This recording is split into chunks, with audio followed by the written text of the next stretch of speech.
E agora, o Ministério Público Federal do Distrito Federal instaurou o inquérito civil público para investigar a falta de transparência dos dados da Presidência da República. Entre os pontos que serão alvo da investigação do procurador Paulo José Rocha Júnior estão os motivos pelos quais o governo Lula omitiu informações sobre a quantidade de assessores da primeira-dama Janja e por quais motivos o Palácio decretou sigilo de 100 anos sobre a visita dos filhos do presidente Lula ao Palácio do Planalto. Mas para falar sobre esse tema, Wilson Lima, diretamente de Brasília, tem uma convidada especial. Boa tarde. Boa tarde, Zé Inácio. Boa tarde para você que nos acompanha ao vivo aqui em O Antagonista e também pelo canal BMC News. Eu estou aqui ao lado da deputada Rosângela Moro, do União Brasil de São Paulo, porque ela é autora de um projeto de lei para alterar a lei de acesso à informação justamente com esse objetivo, para dar transparência às informações sobre a primeira-dama. Primeira pergunta, deputada, o Ministério Público instaurou uma investigação justamente para tentar se abrir essa caixa preta. Como é que a senhora avalia essa possibilidade de finalmente a gente saber o que acontece ali no Palácio do Planalto? É importante a gente saber o que acontece, abrir essa caixa preta, porque a gente está falando de dinheiro público. E há a divulgação todos os dias, inclusive a soma dos valores já gastos em 2 anos pela primeira-dama, ultrapassam 115 milhões, é muito dinheiro. E cada vez que há um pedido de informação, que nós no Parlamento podemos fazer pedido de informação, a resposta é que a lei de acesso à informação não se aplica à primeira-dama. Então, eu apresentei esse projeto para mudar a lei de acesso à informação, que já que há essa lacuna na lei, a gente precisa completar essa lacuna, para que o Planalto seja obrigado a informar os gastos da primeira-dama. Agora, veja, o Lula não quer nomear ela para nenhum cargo.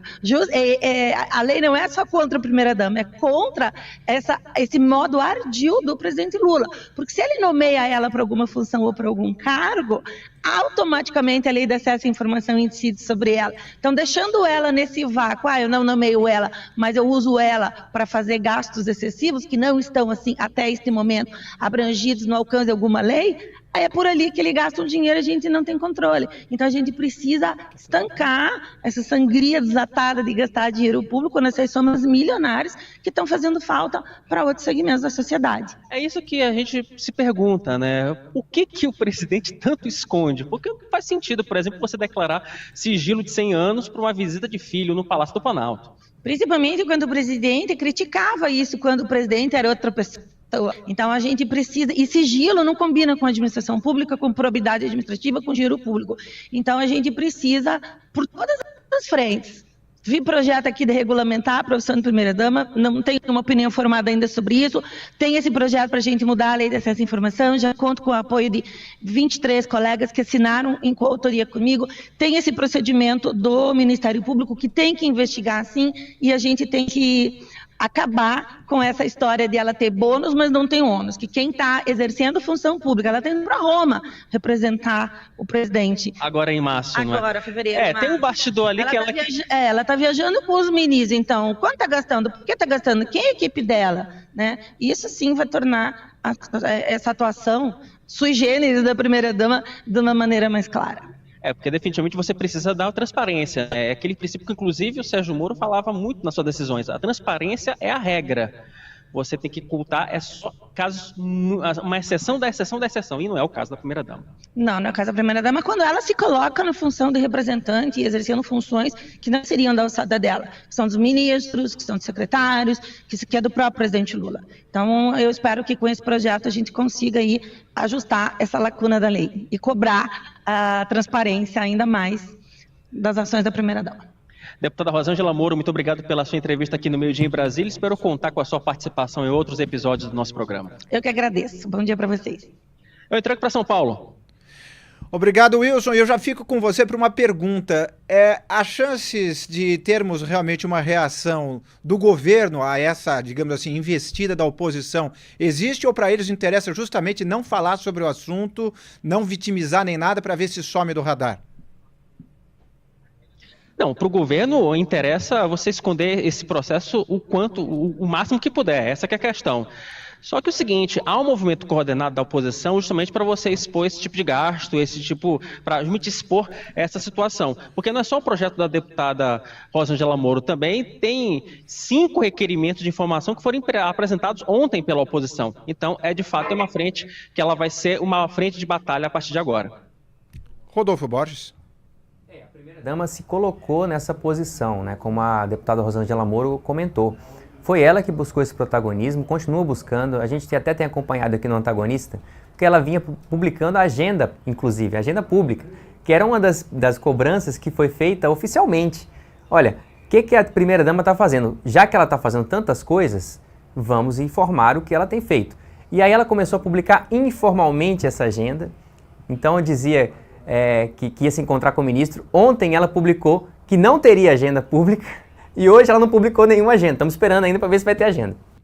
A Câmara dos Deputados pretende instalar uma comissão especial para discutir propostas de mudanças no Código Eleitoral brasileiro. Um dos temas que estarão na mesa de debate é a possibilidade do país ter o voto distrital misto para eleições de deputados, que combina regras do voto distrital com voto em listas fechadas. A proposta é do ex-senador José Serra, do PSDB de São Paulo, e tramita na Câmara desde 2017. No sistema de votação atual, o proporcional, os eleitores votam em candidatos ou partidos e as cadeiras são distribuídas de acordo com a proporção de cada voto de que cada partido recebeu. A legenda que recebeu mais votos tem mais cadeiras. No voto distrital, o Estado é dividido em distritos e cada distrito elege apenas um representante, o mais votado. Além disso, nesse pacote deve entrar a flexibilização da lei da ficha limpa e o Congresso discute até a possibilidade de um semiparlamentarismo. E quem explica com todos os detalhes isto é Wilson Lima no quadro Bastidores do Meio-Dia.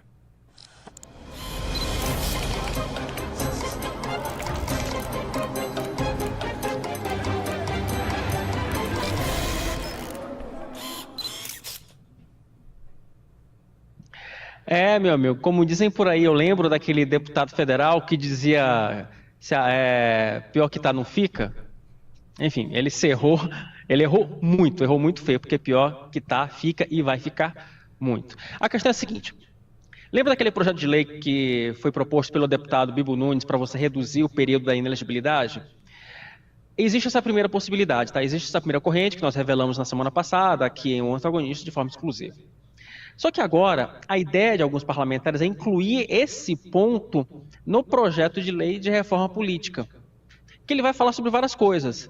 Vai ser um emaranhado de situações. Por quê? Isso, de certa forma, também cria uma situação para os deputados de mexer em um dispositivo da lei da ficha limpa, mas de ter um desgaste menor. Por quê? Porque ele entra num combo, ele entra nesse contexto.